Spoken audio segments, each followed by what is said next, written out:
commencer par un petit tour de table, présenter nos invités un par un, une par une, en commençant par la personne qui est la plus proche de moi, donc Majid Panahi, qui joue le rôle du marié dans le film.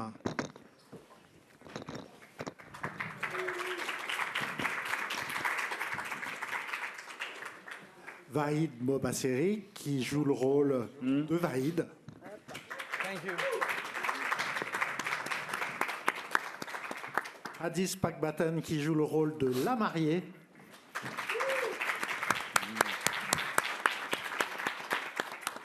Alors, Jafar Panahi, je ne vais pas vous le présenter, mais quand même, depuis qu'il fait des films, il vient au Festival de Cannes. Et puis, depuis, il a éclusé, je pense, tous les festivals du monde, enfin les plus grands, Locarno, Berlin, Venise et Cannes. Dès sa première présentation à Cannes, c'était le Ballon Blanc, Caméra d'Or. Et je dois dire que Jafar Panahi a reçu des récompenses pour tous les films qu'il a présentés dans les grands festivals, sauf un qui s'appelait Ceci n'est pas un film. Et la raison pour laquelle il n'a pas eu de prix, c'est qu'il était présenté hors compétition. À côté de lui, Marianne Afshari, qui est actrice et qui joue le rôle de Shiva. Bravo. À côté d'elle, Ebrahim Azizi, qui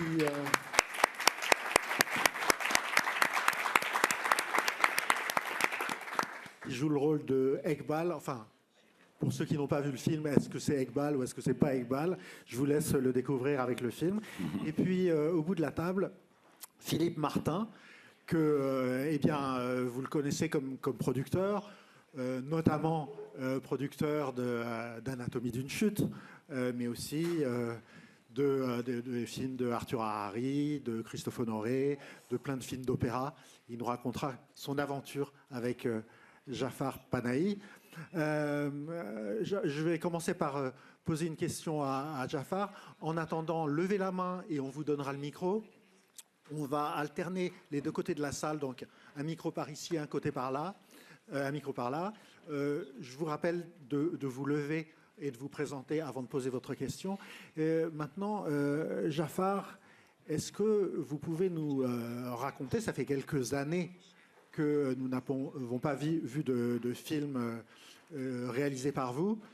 Est-ce que vous pourriez nous résumer ce qui est arrivé ces dernières années jusqu'à entre votre dernier film et ce film de cette année, Un simple accident? Je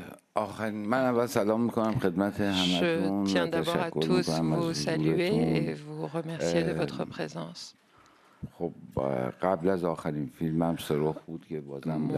avant-dernier film, c'était Trois visages, qui était également présent à Cannes, et puis Aucun ours, qui à l'époque était passé à Venise alors que moi j'étais en prison, et donc je n'ai pas pu assister à cette projection. Et par la suite, puisque j'ai fait une grève de la faim et que j'ai été libéré de prison, il m'a fallu un peu de temps pour me retrouver et me remettre au travail. Et voilà, le résultat de ce travail-là, c'est ce que vous avez vu hier. Merci. Une question ici. Levez-vous, s'il vous plaît, pour qu'on vous voit. Oui, oui, Allô, allez-y. c'est ici. Moi, je m'appelle Tiziana Arico de la télévision autrichienne. Une question pour Jafar Panahi. Pour moi, c'est le film plus violent que vous avez fait jusqu'à maintenant. C'est pourquoi? C'est peut-être pour Disper qui grandit ou pour une autre raison? Merci.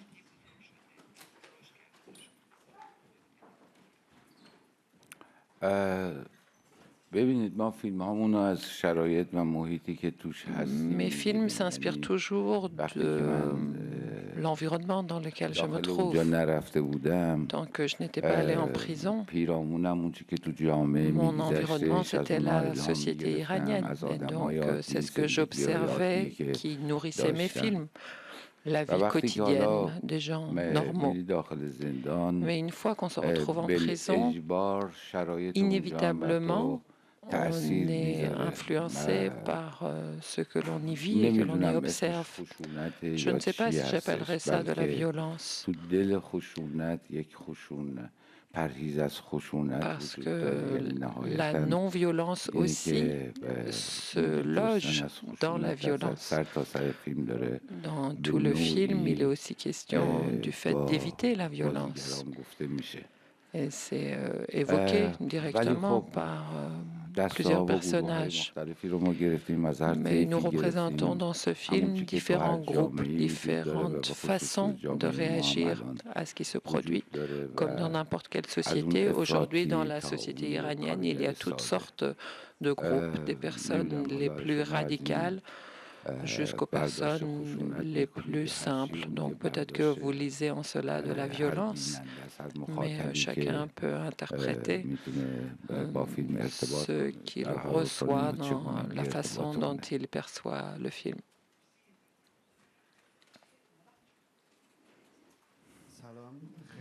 Je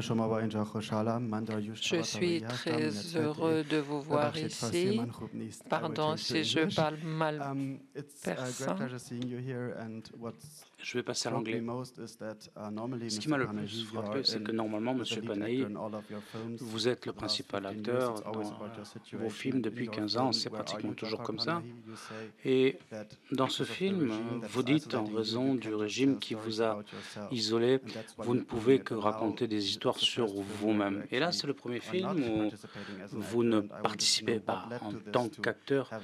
Qu'est-ce qui a conduit à cette décision ? Pourquoi vous n'êtes pas devant la caméra, mais uniquement derrière?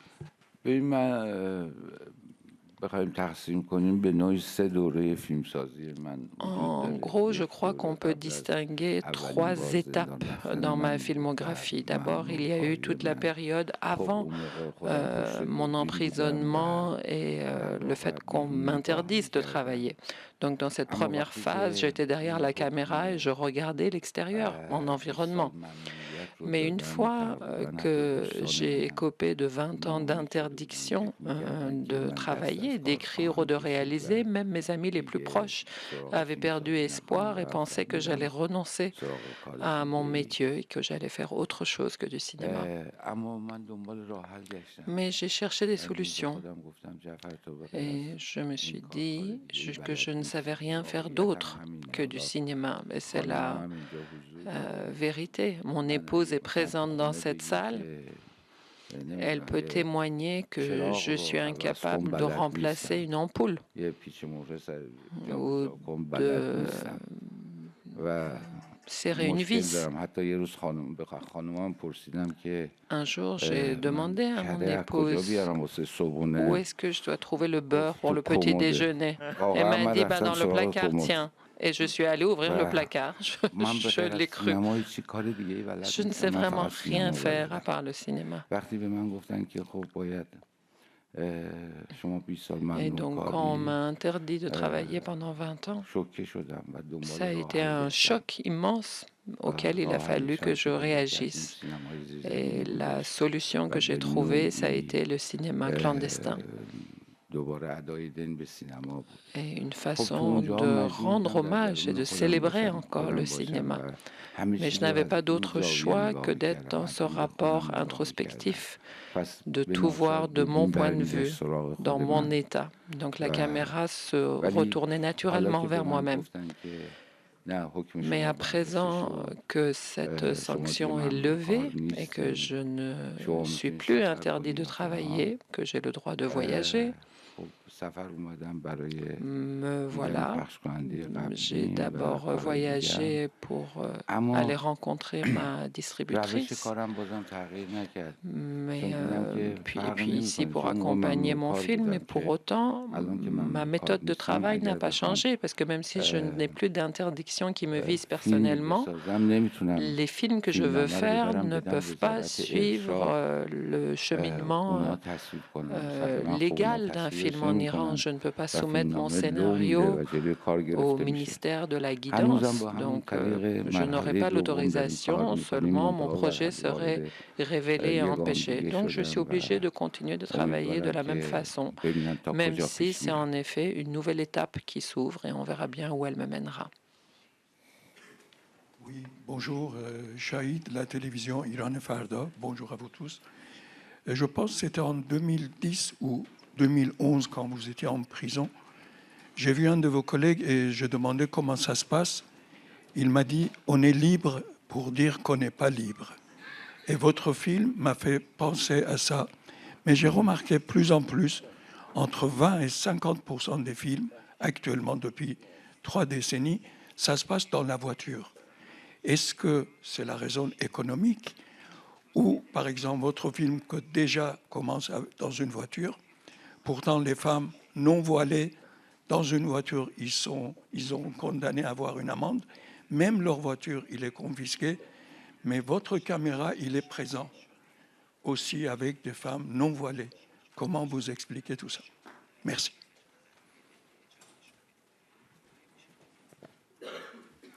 Après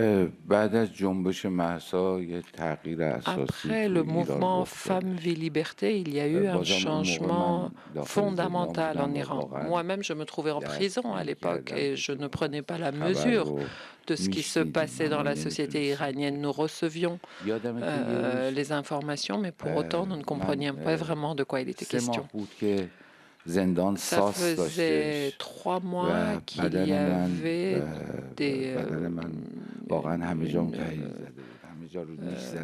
une épidémie à la prison qui faisait que j'avais une réaction allergique très forte. Et donc, j'insistais beaucoup pour qu'on me laisse sortir, que je puisse aller consulter, aller à l'hôpital. Et c'est au bout de 3 mois qu'ils ont bien voulu me transférer à l'hôpital. Et quand je suis allée dans la rue, j'ai vu que la ville avait complètement changé. Les femmes, en tout cas celles qui le souhaitaient, se déplacer sans voile dans les rues de Téhéran. Puisque je suis un réalisateur qui dépeint la réalité de la société qui l'environne, eh bien là aussi, je donne à voir la réalité telle qu'elle existe, ce que j'observe dans les rues de Téhéran. Dans ce film, je n'ai demandé à aucune figurante même de se couvrir ou de ne pas se couvrir. C'est elles-mêmes qui sont venues telles qu'elles étaient. À un moment, un couple qui était dans la rue m'a reconnu. Et donc, comme ils m'ont reconnu pendant notre tournage, je leur ai dit, est-ce que vous pouvez faire de la figuration? Et la dame m'a dit, si vous voulez que je me voile pour ça, c'est non. C'est-à-dire, c'est les gens eux-mêmes, ce sont les femmes eux-mêmes qui revendiquent ce droit.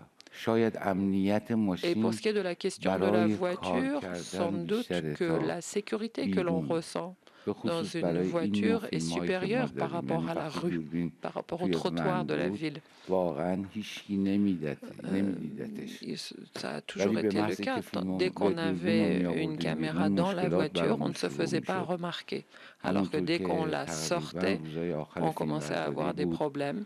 Et c'est ce qui s'est produit ici aussi. C'était vraiment à la toute fin du tournage. Comme cette camionnette était petite, on s'est éloigné en équipe réduite pour aller tourner un plan. Il y avait simplement les acteurs, le chef opérateur, l'ingénieur du son. Et quand on est parti, le reste de l'équipe nous a appelés en disant qu'ils avaient une visite de sécurité. J'ai d'abord cru que c'était une ronde classique et je leur ai demandé si c'était ça et ils m'ont dit non, pas du tout, c'est 15 personnes en civil. Et donc on a dû tout de suite rebrousser chemin. Je crois qu'il était 1h du matin, puisqu'entre-temps, nous avons caché tout notre matériel, notamment tous les rushs, pour qu'ils ne mettent pas la main dessus. Et donc, quand on les a rejoints, ils n'ont pu rien retrouver. Et donc, on était rassurés sur le fait qu'ils ne confisqueraient pas le film. Ils nous ont retenus plusieurs heures et finalement, ils nous ont relâchés. Le lendemain, ils ont convoqué un certain nombre de membres de l'équipe en les menaçant, en disant qu'ils devaient arrêter de travailler sur ce film. Donc voilà, pour vous répondre sur la voiture, c'est tout simplement une sécurité pour ce type de film clandestin. Pour nous, c'est vraiment une question de sécurité. Peut-être que d'autres, vous répondrez autrement. I'm Mikala from Reuters. A question for Mr. Panayi. Une question à M. Panayi. What elements of this film Quels sont les éléments dans ce film qui ont été directement sous l'influence de votre expérience en prison? Aucun des personnages n'a vu ces tortionnaires et les personnages doivent se fier à leur sens pour identifier les tortionnaires. Vous l'avez vécu ça ou est-ce que ce sont d'autres expériences dont vous vous êtes servi? Encore une question aux autres talents. Majid, on vous sentait plein d'émotions hier soir après la projection. Est-ce que vous vous attendiez à un tel accueil ici à Cannes de votre film? Je vais d'abord laisser mes comédiens répondre et moi je vous répondrai ensuite. Bonjour à tous. به خاطر اینکه مجدد یادآوری شد به ما که درون چه فضایی داریم. On a en quelque sorte reçu un rappel. On nous a rappelé dans quel monde on vivait. Et le fait de ressentir cette compassion, cette communion de la part des spectateurs, c'était quelque chose de très émouvant. Et ça nous a rappelé aussi notre propre réalité. Tout d'abord, ça a été un grand honneur pour moi de travailler aux côtés de ce maître qu'est Jafar Panahi. Et donc, pour moi, ça a été un plaisir et un apprentissage constant que d'être à ses côtés. On a mis tout notre cœur dans ce film, toute notre énergie. On a tous travaillé avec toute notre sincérité, tout notre engagement. Et on a découvert le film hier, en fait. On ne l'avait pas vu, donc c'était la surprise de cette découverte. Donc, avoir l'émotion de découvrir le film et de voir la réaction du public, je ne sais même pas. Notre réaction nous a échappé. On a été extrêmement heureux. J'espère que vous aussi, vous avez pris du plaisir, mais en tout cas, pour nous, ça a été un grand bonheur. Si vous permettez, je voudrais ajouter un point. Bonjour à tous, et je pense que si on a été tellement émus,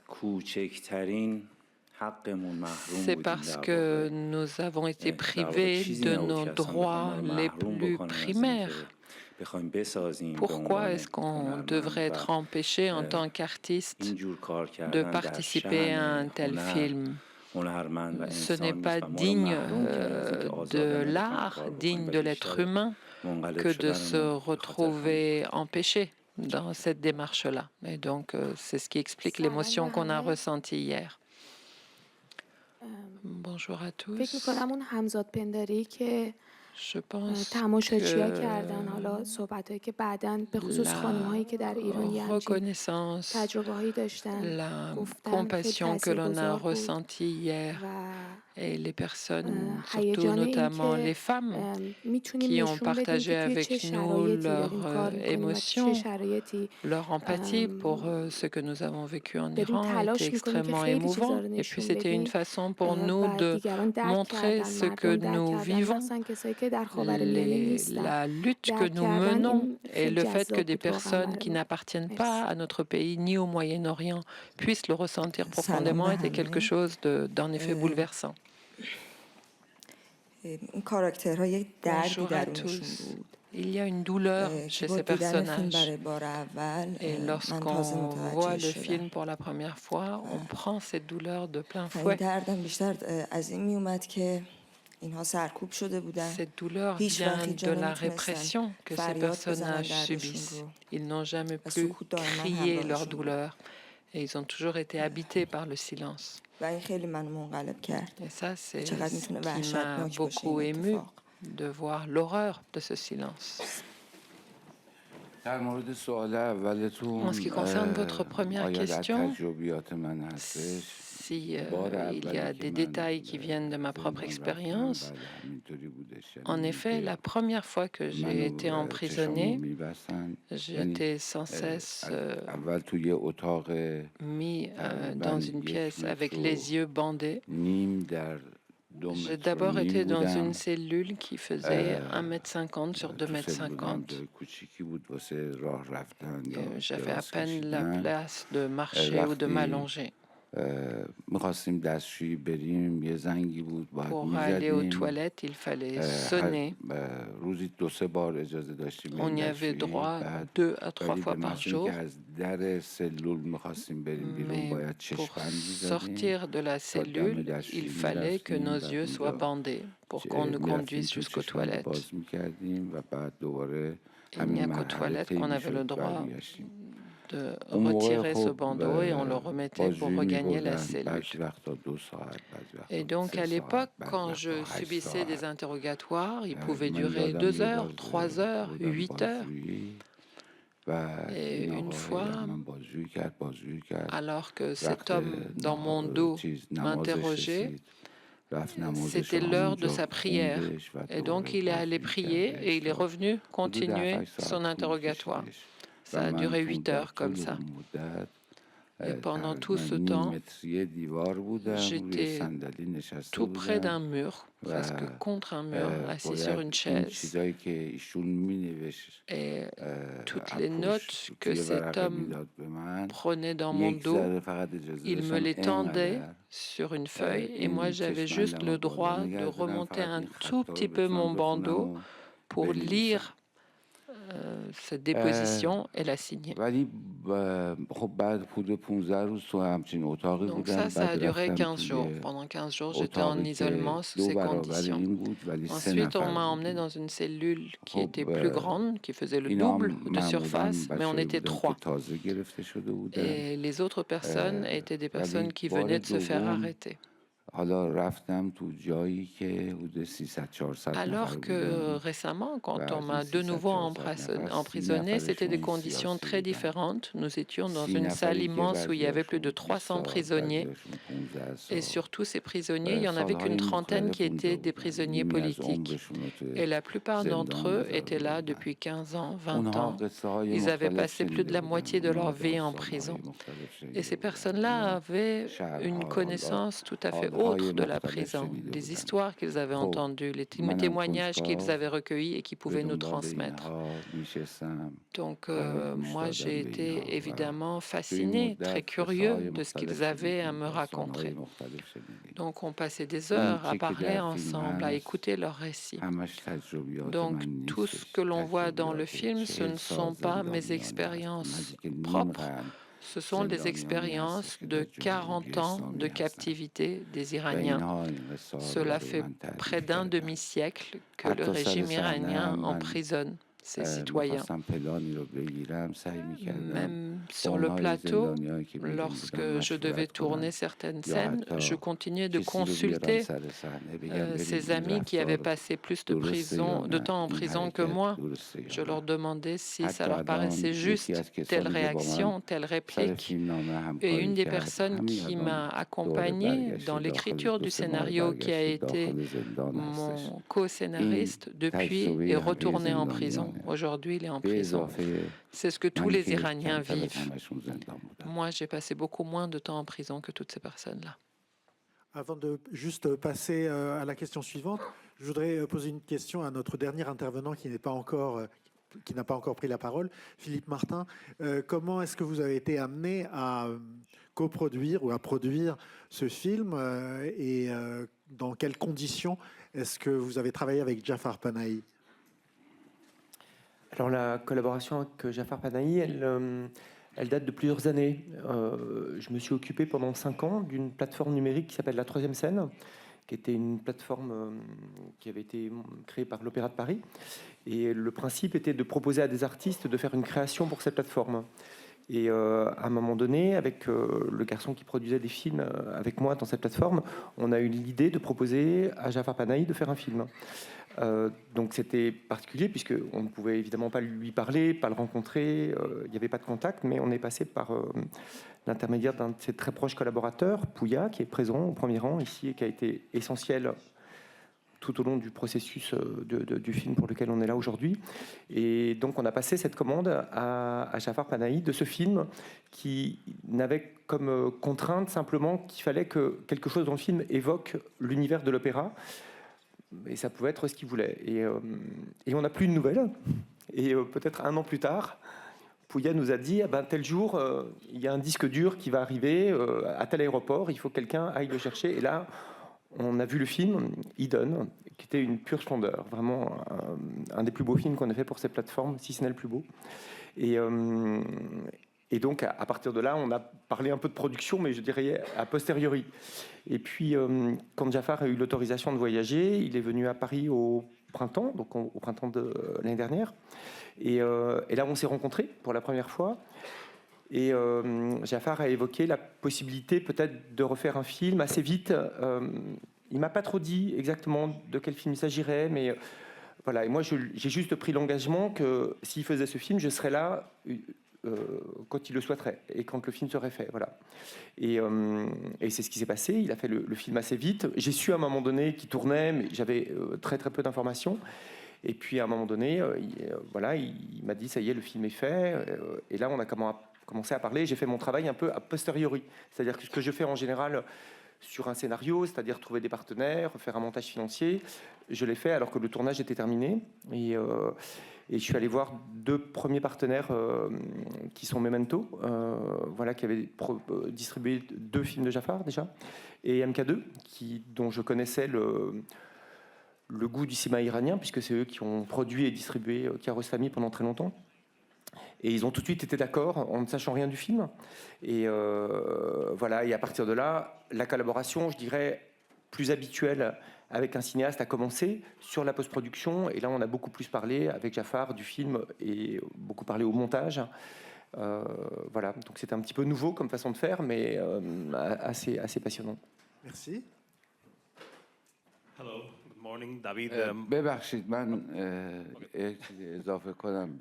Si vous permettez, je voudrais rajouter un mot comme Philippe l'a dit. En effet, c'est après le tournage du film que notre collaboration a pu commencer. Mais c'est comme ça que je fais en Iran aussi. Même malgré la difficulté financière, je ne m'associe jamais à personne avant. Je me débrouille avec mes deniers personnels parce que j'ai l'impression que si dès le début quelqu'un m'accompagne, ne serait-ce que sur le plan financier, j'ai une sorte d'engagement, d'obligation de terminer le film coûte que coûte. Même s'il n'est pas bon, je dois quand même le livrer. Alors que quand j'assume moi-même tous les aspects du film, j'ai cette tranquillité de me dire que si le film ne me plaît pas, je ne le signerai pas. C'est une sorte d'indépendance, ce côté électron libre, de ne s'attacher à personne et d'être seul dans la prise de décision jusqu'à ce que le film existe. Je travaille de cette façon, mais c'est le cas aussi d'autres cinéastes qui font des films clandestins en Iran. Hello, good morning. I'm David Martos from Kinotico in Spain. Mr. Panahi, you said a few Bonjour, minutes ago Monsieur that there Panahi, are vous no avez dit il y a bans over quelques you in minutes Iran right now. que vous n'êtes plus banni en quelque sorte. Est-ce que vous pensez que la projection du film ici à Cannes pourrait changer la situation et mettre en danger votre retour? Et pensez-vous que la communauté cinématographique soit pleinement consciente de ce qui se passe en Iran, puisque nous luttons tous contre la censure et contre ce que vous nous avez décrit? من مثل مردم توی کشورم تمام مردم رفتار میکنم. Je me comporte exactement comme tous les autres Iraniens. Je ne suis pas un cas à part. Toutes les femmes iraniennes subissent un jour une interdiction de sortir sans voile. Elles sortent quand même sans voile. Est-ce qu'elles ne se mettent pas en danger? Oui, peut-être que moi aussi, mon retour peut me mettre en danger, mais peu importe. Je ne fais rien de plus, rien de plus grand, rien de plus héroïque que ce que font tous les Iraniens. Aussitôt que j'aurai fini mon travail ici, je rentrerai en Iran le lendemain. Et la question que je me poserai en arrivant, c'est quel sera mon prochain film? Je ne me poserai aucune autre question.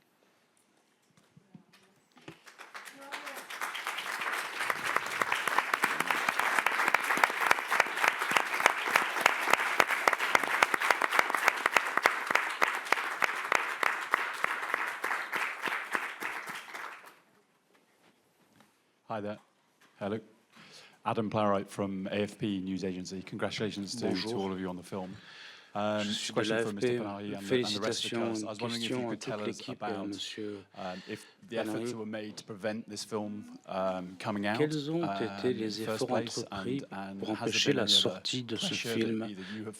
Avez-vous été soumis à des pressions, vous, votre famille, concernant votre participation à ce projet?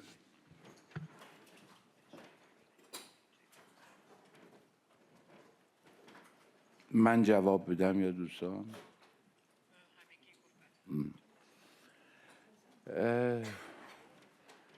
ببینید همونطور که گفتم ما تا اواخر کارمون رفتیم و تونستیم. Comme je l'ai dit, on avait pu presque finir le tournage et échapper à la vigilance des services de sécurité. Mais aussitôt que l'information de la présence du film au Festival de Cannes a été diffusée, surtout les 15 derniers jours, la situation est devenue plus compliquée puisque plusieurs membres de l'équipe ont été convoqués pour être interrogés.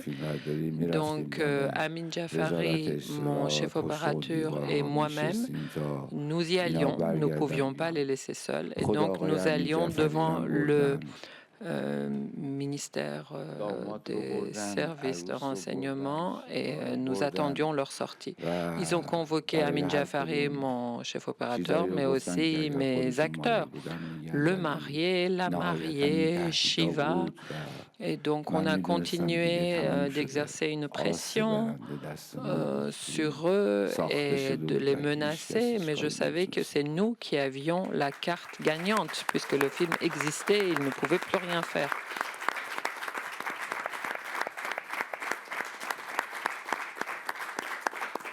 Est-ce que les acteurs et les actrices peuvent répondre aussi à ces question, parce que en tant qu'interprète, comédien, comédienne, vous vous exposez peut-être plus, puisqu'on vous voit à l'écran, que les membres de l'équipe technique.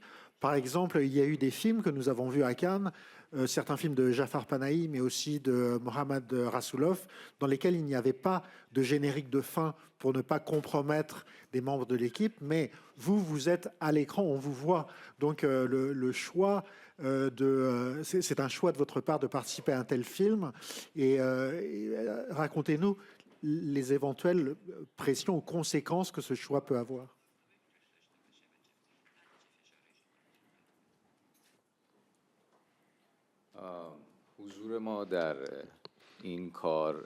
Notre présence dans ce projet خطری که برای ما داشت خیلی خیلی خیلی کمتر از خطری داره که برای danger bien inférieur à celui auquel s'exposent quotidiennement toutes les femmes iraniennes. Comme M. Panahi vient de le dire, nous avons eu quelques embûches, nous en aurons sans doute d'autres, mais ce n'est pas bien grave.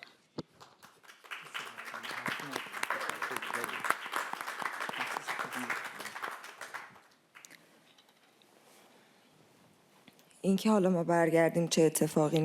qui va se passer à notre retour, je ne peux vraiment rien prédire parce que je n'ai pas vécu cette expérience auparavant, mais sincèrement, ça n'a en effet pas d'importance. Mais c'est vrai qu'une fois que le film a été annoncé comme participant au Festival de Cannes, nous avons été mis sous pression, si on peut utiliser cette expression. On a été menacés quand on a été interrogé. Donc au début, c'est assez effrayant, je dois le reconnaître, parce que je suis jeune et que je me suis inquiétée pour ma famille. Mais la présence de Jafar Panahi, de son épouse Damin Jafari, le chef opérateur à nos côtés, nous a vraiment réconfortés. Je me suis dit que ça en valait la peine, même s'il se passait quelque chose. Ce qui va se passer à notre retour est tout à fait imprévisible. Et la pression, on ne l'a pas subie en amont, puisque personne ne savait à quoi on participait et quel film on était en train de faire. Mais ce que je sais, c'est que nous sommes chez nous. Et nous devons lutter pour que notre maison, notre patrie puisse aller mieux, puisse progresser. Et il faut que nous fassions tout ce qui est en notre possible pour le faire. Donc nous avons peu de moyens, mais il faut que nous mettions en œuvre ces moyens pour permettre que cette société, que ce pays qui nous appartient, sorte de la situation dans laquelle elle est. Et donc, ce qui va nous arriver à titre personnel importe bien moins que cette cause pour laquelle nous nous engageons. C'est en étant tout à fait conscient et en maîtrisant la portée de nos actes que nous avons fait le choix de participer à ce projet. Moi, je n'ai pas été inquiétée récemment, mais lorsqu'ils sont venus sur le plateau, comme Jafar Panahi l'a raconté tout à l'heure, je n'étais pas là, ce n'était pas un jour où je tournais. Mais par la suite, j'ai été contactée. Un numéro inconnu, comme d'habitude, et moi, j'ai l'habitude de ne pas répondre. Mais lorsqu'on m'a réussi à m'avoir, j'ai dit, mais je ne fais rien de mal. C'est mon droit. C'est mon droit en tant qu'artiste, mais surtout en tant qu'être humain, de faire mon travail et de participer au projet qui me semble juste. Si vous estimez que je ne devrais pas le faire, venez chez moi et arrêtez-moi. Sinon, je n'ai aucune raison de répondre à vos injonctions.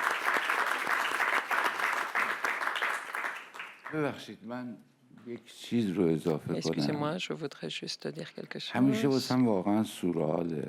Pour moi, c'est vraiment assez absurde et surréaliste. Comment est-ce qu'on peut mettre un artiste en prison et ne pas comprendre ce que cela signifie? Quand on le met en prison, on lui tend une perche, on lui donne une matière, on lui donne des idées, on lui ouvre un monde nouveau. Vous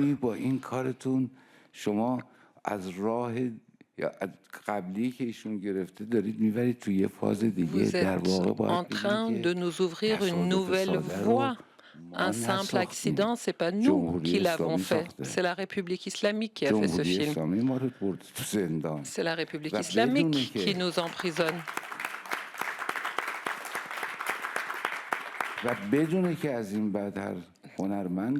Elle doit donc savoir que lorsqu'elle emprisonne un artiste, elle doit en assumer les conséquences. Avec les possibilités technologiques qui existent aujourd'hui, aucun pouvoir ne peut empêcher un artiste de travailler. Même dans un huis clos, il continuera de s'exprimer. Voilà, quand ils se comportent de cette façon-là avec les artistes, ils ne peuvent pas cueillir d'autres fruits que cela. Comment est-ce qu'on peut emprisonner un chanteur? Toumaj Salehi, tous ces chanteurs. Comment est-ce qu'on peut emprisonner des musiciens et des chanteurs? Est-ce que vous pouvez croire que quelqu'un se retrouve en prison en Iran parce qu'il a posé un point? Il y a eu un tweet d'une personne représentant les autorités. Certains l'ont bloqué, donc l'ont liké, et lui aussi a mis un point et il a été liké. Et ce point a été considéré comme assez subversif pour que lui aussi se fasse emprisonner. Comment est-ce qu'on peut le croire qu'aujourd'hui mon co-scénariste est aujourd'hui emprisonné? Mehdi Mahmoudian va ressortir de prison avec des dizaines d'autres scénarios. Si je vous donnais tous les exemples, vous ne me croiriez pas, tellement ils sont absurdes. Bonjour, Martin Rajdashki, Bulgarie. Monsieur Panahi, je suis ravi de vous retrouver ici avec nous. J'ai adoré votre film et je trouve qu'il est d'une brillance narrative formidable. J'ai une question par rapport au scénario. Est-ce que vous pouvez nous raconter comment comment avez-vous développé le scénario, comment vous avez composé l'histoire et les personnages? Merci.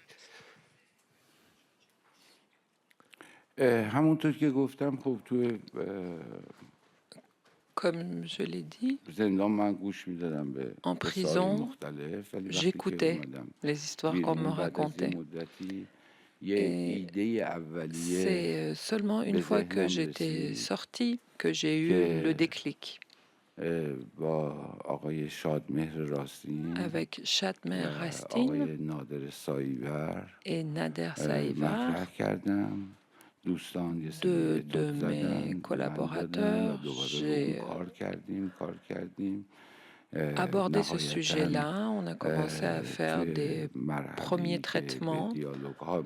Nous avons développé ce scénario et une fois que nous sommes arrivés au dialogue, j'ai travaillé, comme je le disais, avec Mehdi Mahmoudian, puisque je voulais que ce soit lui vraiment qui écrive ces dialogues, notamment tout ce qui se rapporte aux scènes d'interrogatoire. Et je pensais que son expérience était extrêmement précieuse et même sur le plateau, il est venu en tant que consultant pour la crédibilité de ces séquences. Il y a vraiment eu un travail collectif dont est sorti ce scénario et je suis extrêmement reconnaissant de cette collaboration. Une dernière question parce que le temps passe et que nous avons encore quelques minutes.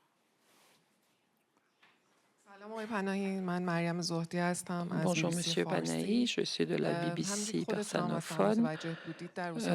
Comme vous le savez, ces derniers jours, il y a un conflit et des polémiques entre des personnes qui considèrent que travailler sans permis, de façon clandestine, est le seul moyen, et d'autres pensent que qu'est-ce qu'on peut faire? On ne peut pas, tout le monde ne peut pas faire de cinéma clandestin, et quelle solution trouver? Vous venez de dire que la solution pour vous est le cinéma clandestin, mais est-ce que vous pensez que tout le monde peut faire ce choix-là? Quel est le conseil que vous donneriez à vos pairs en Iran? Je pense qu'il n'y a pas de recette absolue. Chacun trouve sa voie, sa façon de faire en fonction de ses capacités, en fonction de ses connaissances. C'est vraiment un choix individuel. Moi, je n'ai de conseils à donner à personne. Je ne peux pas dire quel film doit exister, quel film ne devrait pas exister, comment faire les films. Ça fait des années que nous nous battons pour qu'on ne nous dicte pas notre façon de faire des films. Donc, ce n'est pas moi qui vais endosser ce rôle-là aujourd'hui. Je ne peux pas, moi aussi, rentrer dans le jeu de ces injonctions. Cela ne me regarde même pas. Avant d'avoir toutes ces difficultés, je me souviens de tous ces aspirants cinéastes, des étudiants qui venaient me voir en étant désespérés et en me disant « Nous avons trop d'obstacles, trop de contraintes, on ne nous laisse pas travailler ». Et puis une fois qu'ils ont vu moi les difficultés que j'ai eues et que malgré tout j'ai trouvé des solutions et que j'ai fait « Ceci n'est pas un film », j'ai fait Le Rideau, j'ai fait Taxi Téhéran, je n'étais plus le bureau des pleurs, soudain. On ne venait plus me voir en me disant « on ne peut pas travailler ». On peut toujours travailler, mais il faut que chacun trouve sa façon de faire. Donc c'est tout ce que je peux dire aussi au sujet de mes pairs. Je suis incapable de donner des conseils à qui que ce soit, mais je peux juste dire qu'il y a toujours des solutions que l'on se trouve soi-même.